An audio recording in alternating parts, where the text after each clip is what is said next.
This video is about a very weird connection between the Arab world and parts of the left when it comes to the Israeli-Palestinian conflict, and actually the strange connection between the left and the Arab world in general. I think that you will find it interesting regardless of whether you support the Israelis or the Palestinians. In the protests against Israel, you see Arabs and Muslims marching together with left-wing organizations, student organizations, and even climate activists.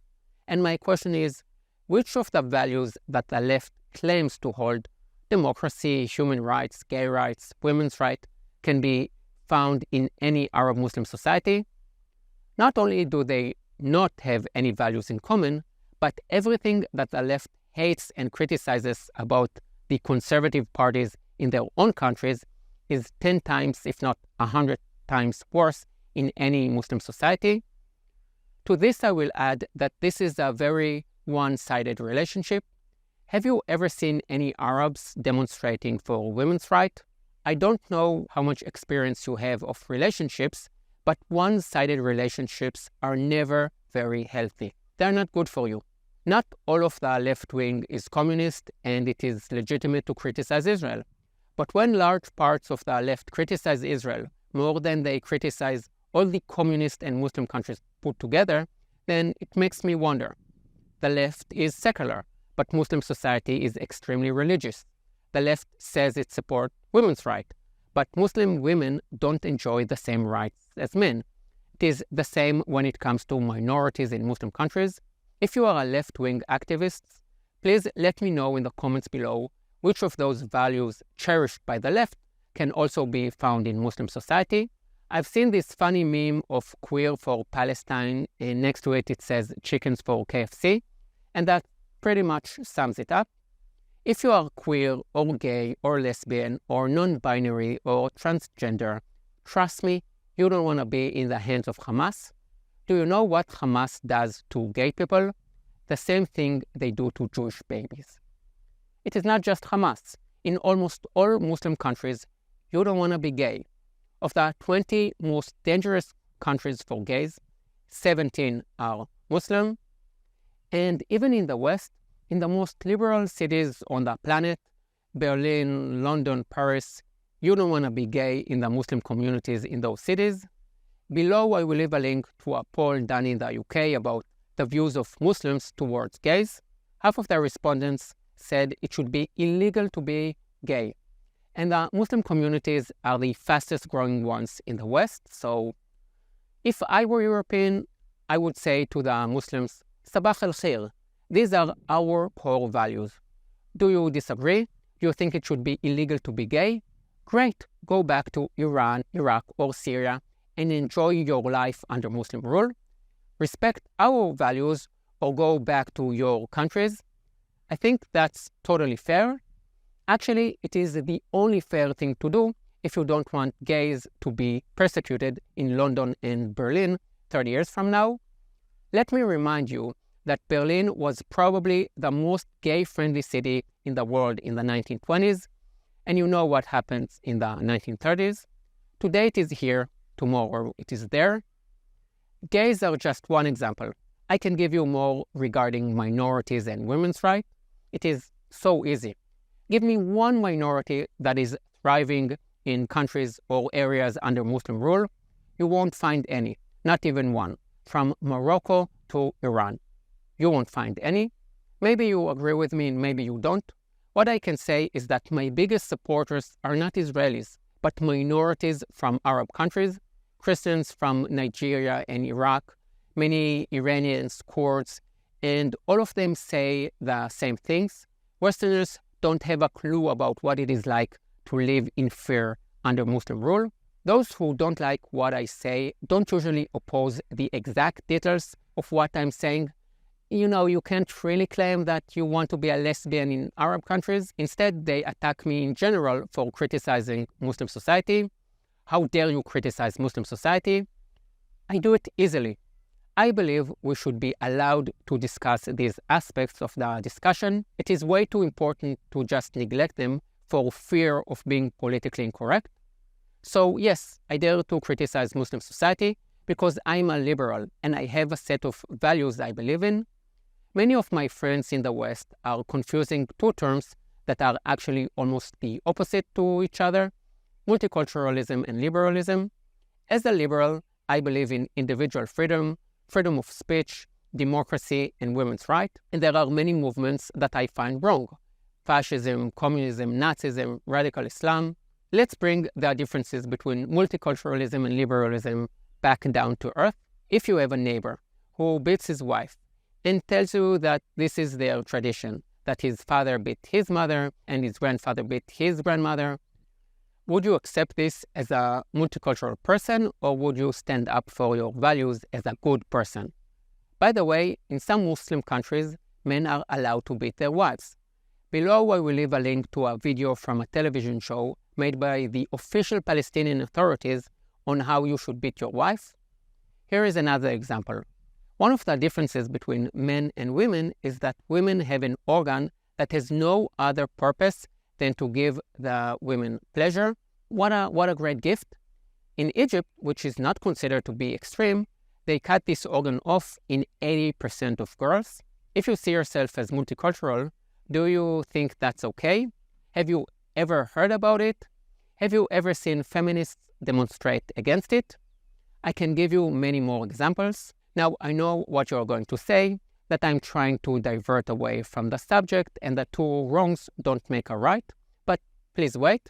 This weird connection between the left and the Arab world and their shared hostility toward Israel didn't start yesterday. So interestingly enough, there used to be good connection between the left and Israel. It was initially the Labour Party that was in charge of Jewish institutions in the decades before and after the establishment of Israel in 1948. Many European Jews saw the Soviets as liberators in World War II. The Soviet Union even voted for the establishment of Israel, mainly to kick the British out of the area.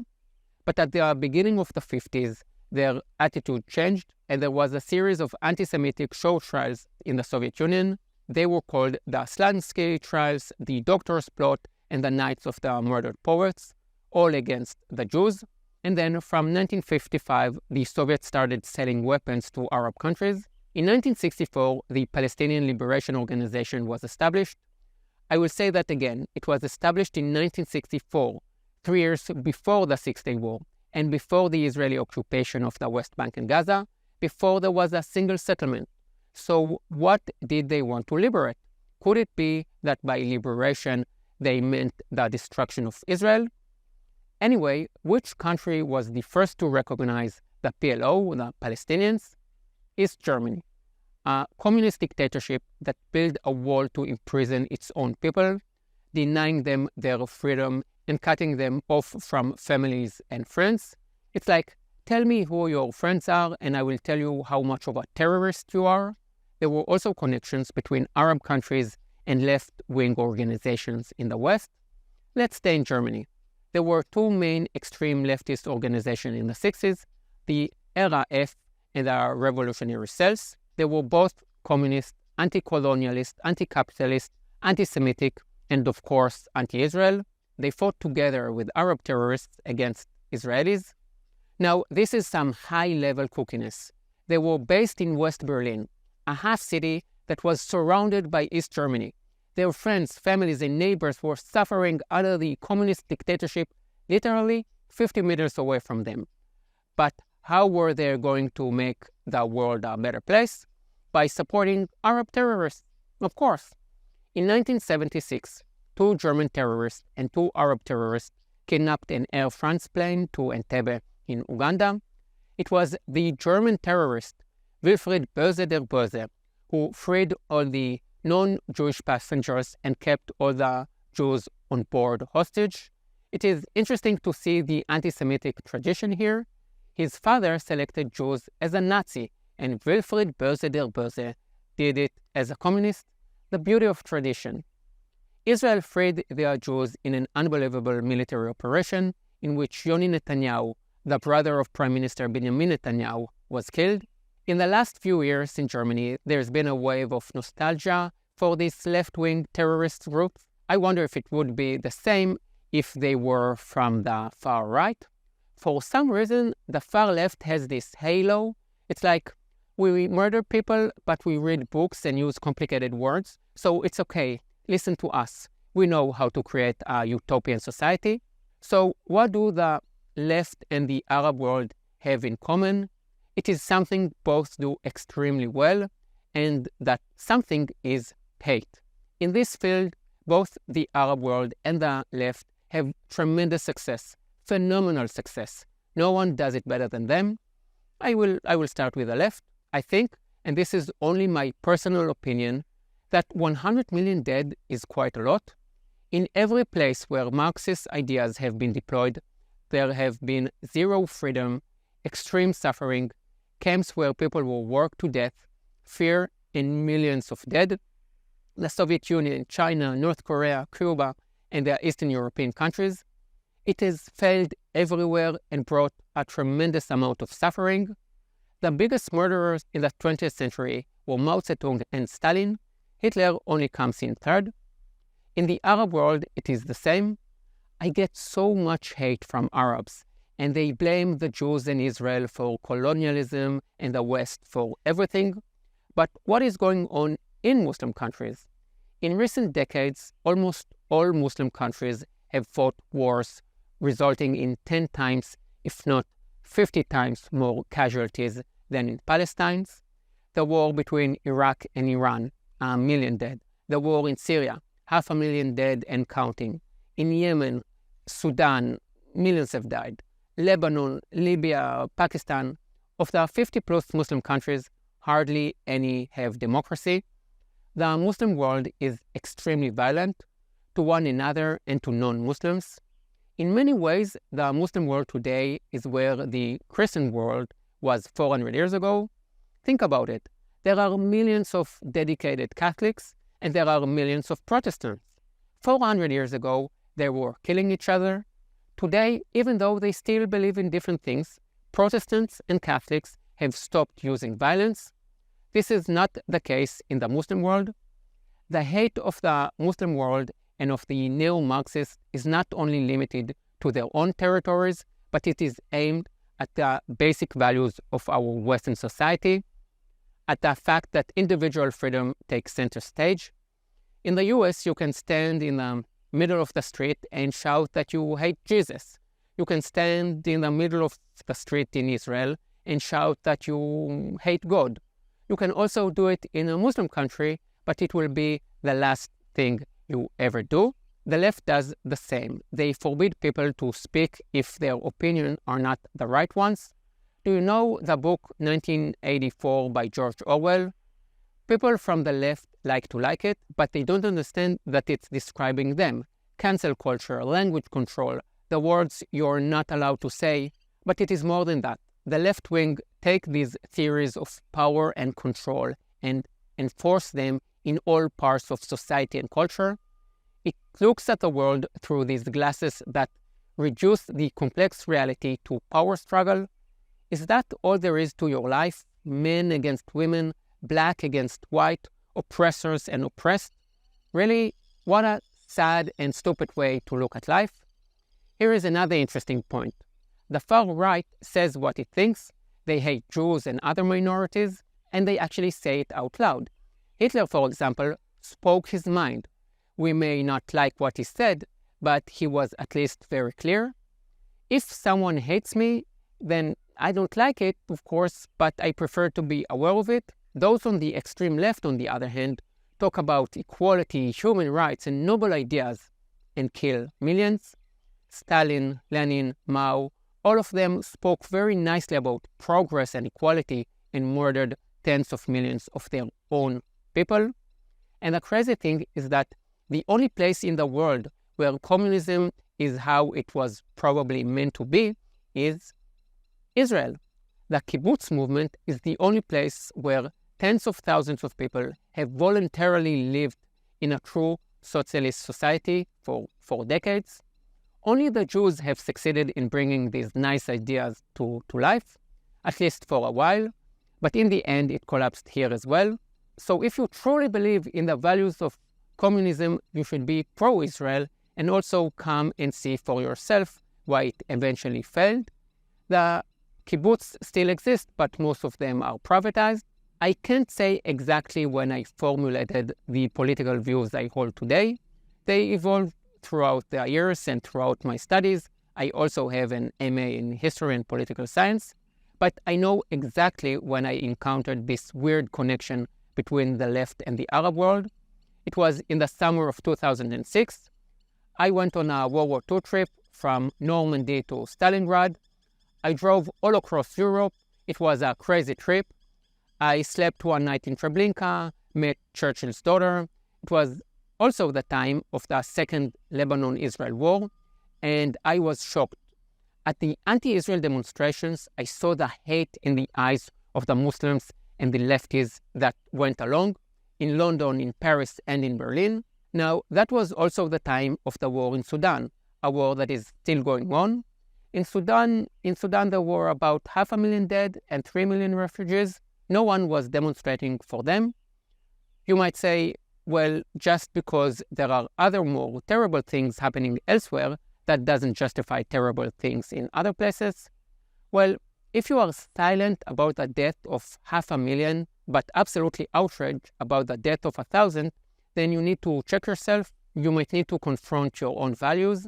The levels of selective outrage of the left and the Arabs are staggering in their hypocrisy. Today it is no different. Take the war in Syria. 500,000 dead, and that is a tragedy. But Israel defending itself, and large part of the left are outraged.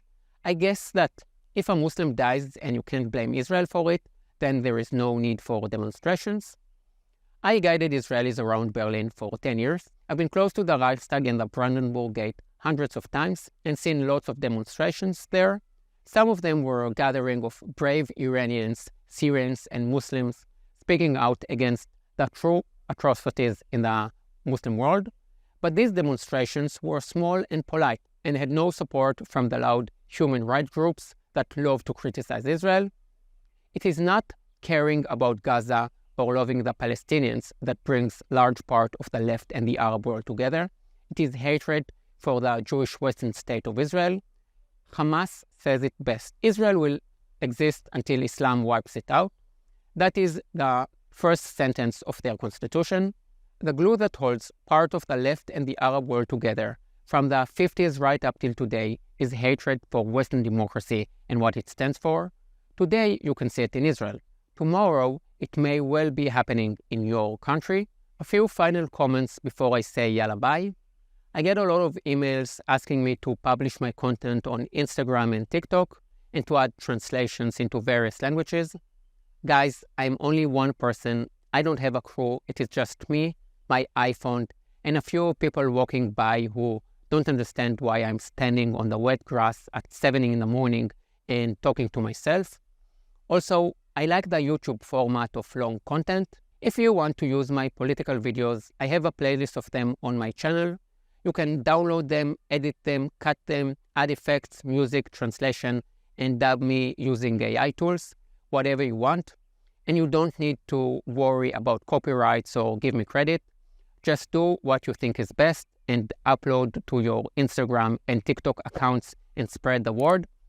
Please like, subscribe, and share this video with friends who need to see this.